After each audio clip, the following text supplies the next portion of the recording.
L'Amour, rock capital of Brooklyn.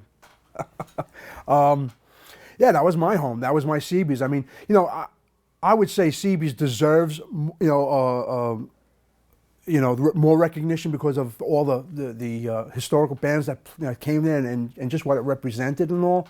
But, you know, for me, it has to be L'Amour.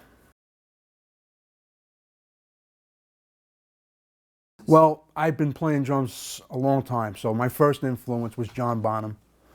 I loved his heaviness, his simplicity, right in your face style.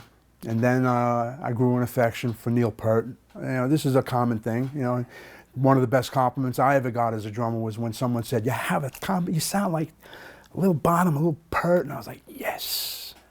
I'd have to say Dave Lombardo.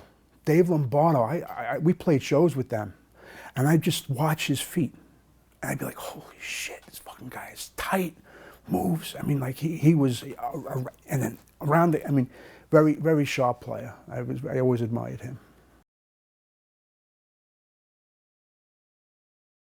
Cro-Mags, sheer terror, biohazard, period.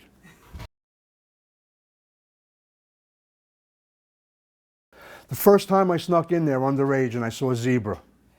That was the first time, and that was my first perception of what it was like to see a band in a smaller environment. So that's number one. Number two is Motorhead, hands down. I mean, my head was exploding at that show. And I'm trying to think of a third one. You know, it's funny. I always admired Twisted Sister.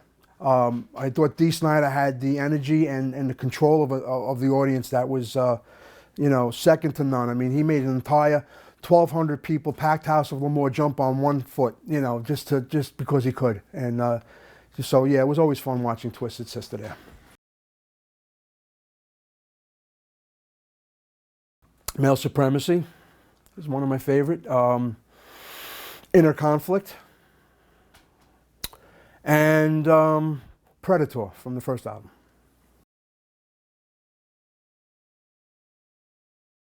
It would be a growing concern, Public Assistance, and The Eliminator.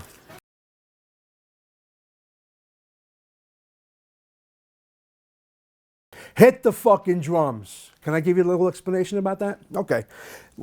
At the rehearsal, we're playing, I think it was Growing Concern. Growing Concern starts out with a fade in of drums, like, so I'm trying to like be dynamic, Then he's like, oh, what are you doing?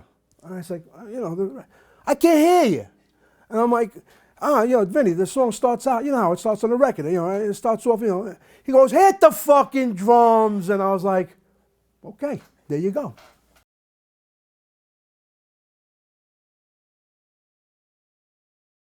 Ray's Pizza, and the best pizza now is Lenny and John's still, of course. I mean, when you're in Brooklyn, you got to stop over Flatbush Avenue.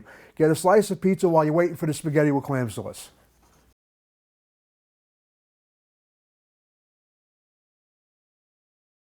If you have a passion for something and you stick with it long enough, you will prosper from it in one way or another. Maybe not always financially, but it will fulfill you because you know that after all those years, you were true to yourself.